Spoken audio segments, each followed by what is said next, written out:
Hi guys. Okay, okay, now it's working. My goodness, that was a little challenging for a second. Hi everyone, how is everybody doing? If you are here, make sure to wave and let me know where you are watching from. That would be nice.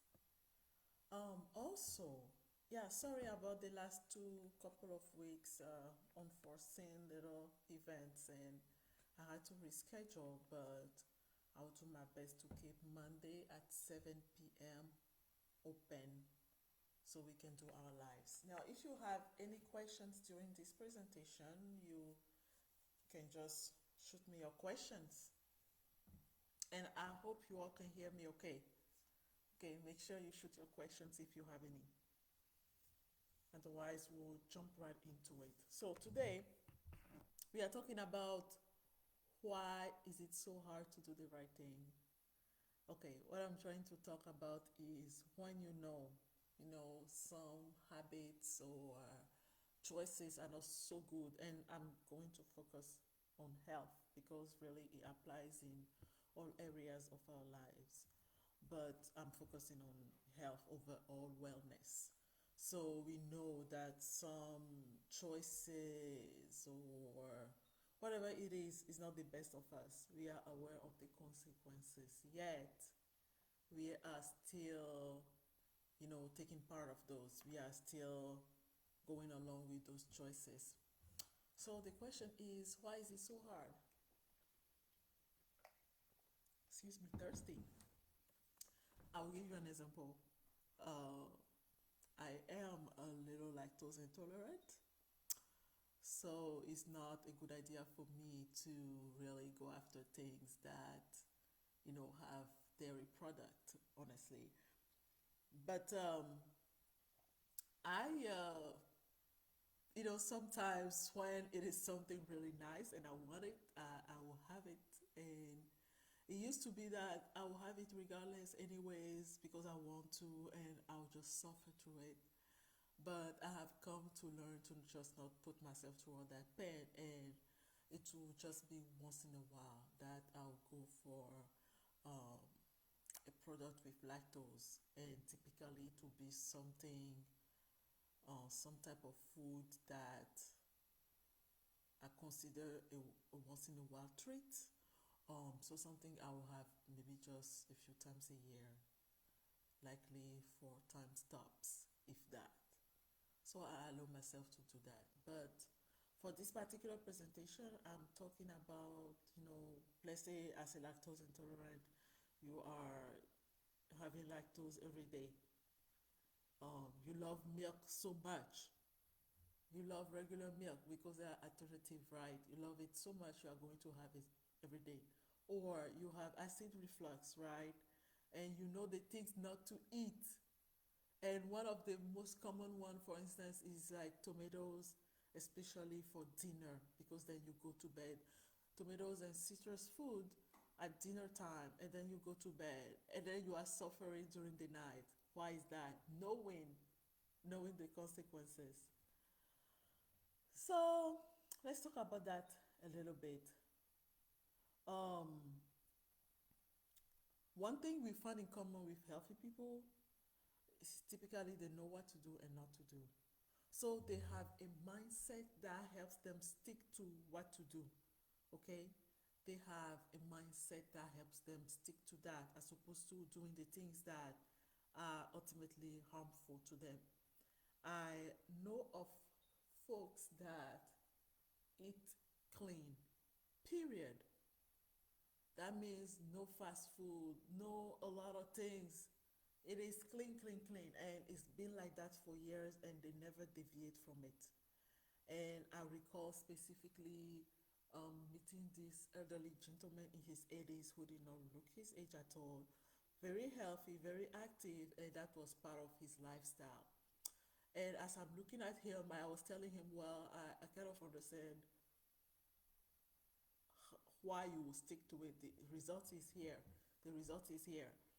But me, I'll be honest. Once in a while, if I want something, I'll have it. Some things I don't care for anymore. I used to be like things like I don't even know.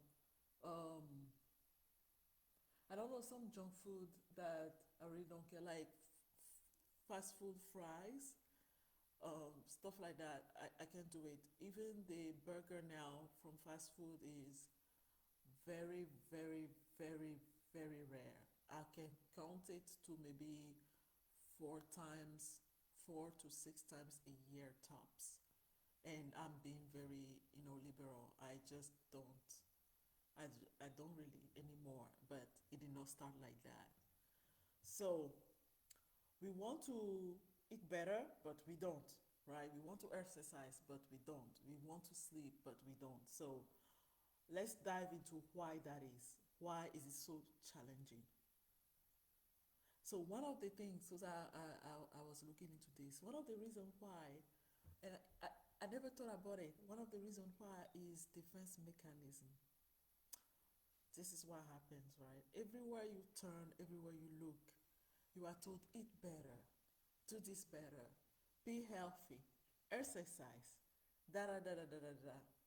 So much so that when you are not doing that, it is kind of associated, subconsciously, it's kind of associated or associating with a lack of self worth or self demeaning or not being good enough. Oh, I'm not exercising, so I'm not good enough. That type of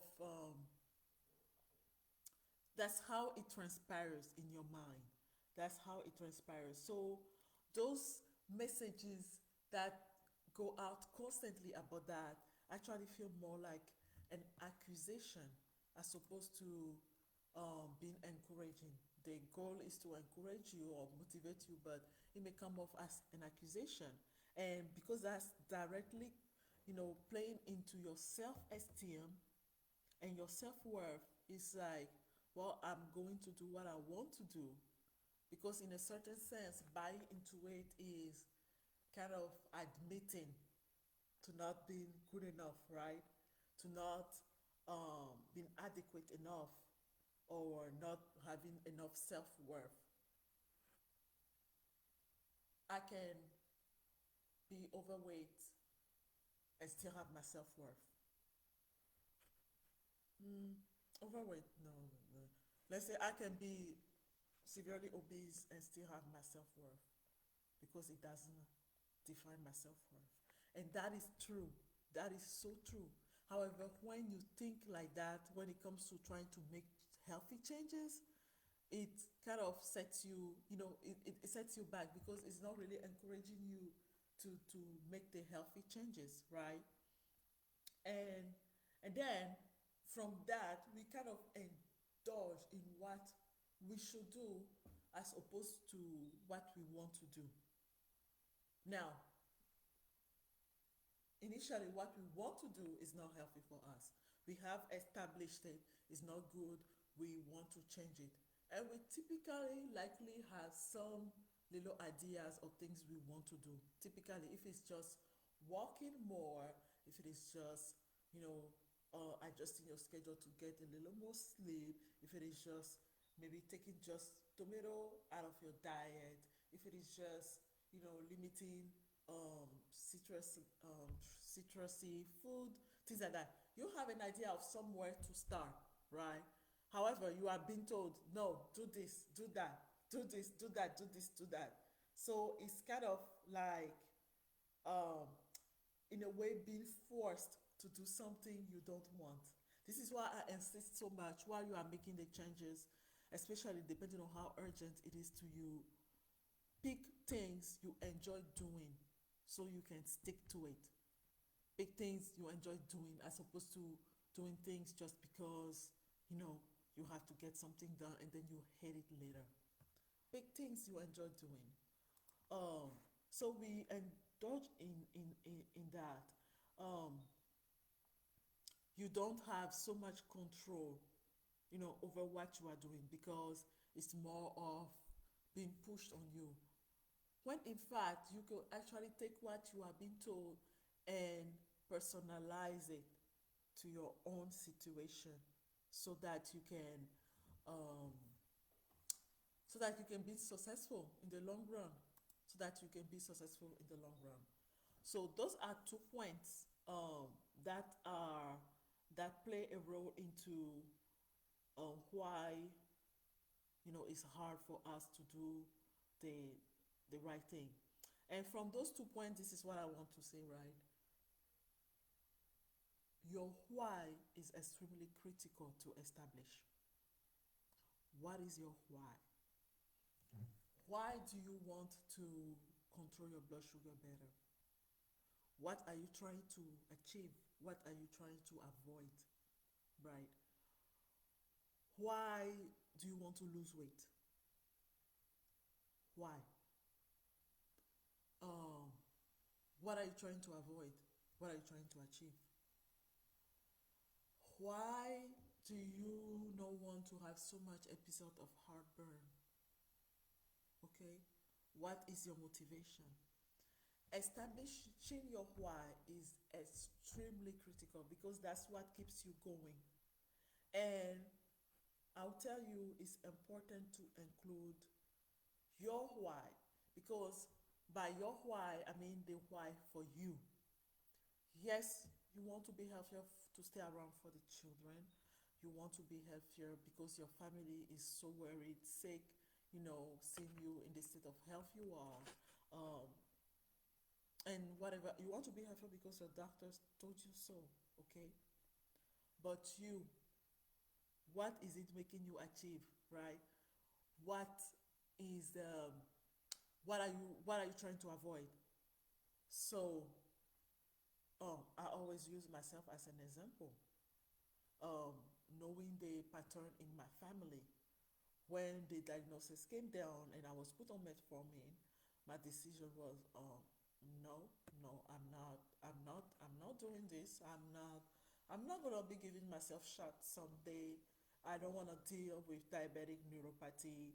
I don't want to deal with all the other complication. And I'm a nurse practitioner now, but I was a nurse then, and I was aware of all the issues. I was no, and then one thing I said was I'm too young for this.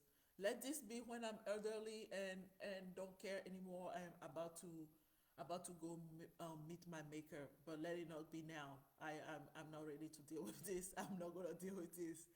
That was a strong motivation for me, and into that tie the weight loss also because I've explained. If I have not, well, I have. That's coming. No, I have explained. I've explained about weight and insulin resistance.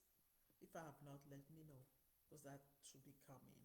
Um, Preparing so many material, I'm kind of missing them up. So, um, yeah, the more adipose fat covering you have, the higher incidence of insulin resistance. Why? Because the excess fat puts you in a general inflammatory state. It puts your body, believe it, your cells in your body in a general inflammatory state, ultimately leading to that insulin resistance. So anyway, I decided I was not going to have it. That was a motivation for me. Okay. And as I started my journey, as I started seeing the result, as things started to get better, oh, another one was the blood pressure. Yes, blood pressure was high. It was high, and I actually refused to go on medication, not telling anybody to do that. No, I was just diagnosed and I just rejected, but that was me, and also because first, again, I'm in healthcare, and I knew what to do. I knew what to do. So actually, my blood pressure came down in 2 weeks. That's how quickly I did it because I just want to be on medication at my age for blood pressure. Now, there are situations where you don't have control over that. That's not what I'm talking about, but I'm talking about prevention here. And so those were strong motivation for me, period. So you need to find your why. And one tip I can give you is typically dealing with complication is a big motivating factor. You don't want to deal with complication. For instance, 50% of diabetics deal with diabetic neuropathy. Yet you can either prevent or really, really, really delay the onset of that complication. So, as a diabetic who want to, a diabetic that's trying to prevent that, will take the necessary steps, right, to to to prevent it. And this is where when you start getting those thoughts of defeat, when you start asking yourself, why am I actually even doing this? Like, I just want to live like everybody else. That's when you remember your why, and then you kind of refocus on your journey. So, well, I have gone over time today. Uh, you can tell how passionate I am about this. So, do you guys have any question for me? Question. Okay. So, one question um, is a mention of the self worth and how it ties into the why. Well, it's very simple. Um, when you are making decision only based on what people are telling you without actually understanding why, without actually establish why you should really do it, you are just following. This is where you feel that lack of control over your health, and ultimately it affects your feeling of worth, because this is your health, and you don't have enough, or you don't have all the say so you want to have. You are just doing it. You are not quite sure. You are not quite sure why. You are just doing it. So that's how it plays into it, and that's how it plays into being compliant with um, doing the things that will help you stick to your goal. Now, when you establish the reasons, when you establish why things should change for yourself, when you understand, when you not only understand but decide you don't want to deal with such and such condition or situation or complications, it's easier for you to stick to goal, because you have that inner drive, you have that motivating factor, independent independent of anybody else. So if nobody was to support you, you know why you are doing it, and you will stick to it, because it is you. You are the one, like I said before, you are the one dealing with the consequences. You are the one perhaps not feeling good in your body. You are the one dealing with the fatigue. You are the one dealing with the palpitation. You are the one dealing with the heartburn, which can mimic heart attack ish symptoms, chest pain, and all of that. So you are the one that deals with those uncomfortable, extremely unpleasant things. And so you have a stronger reason to stick, to your plan. You have a stronger reason to want to stick to your plan. Did that help? All right. So, guys, I'm going to say goodbye for today.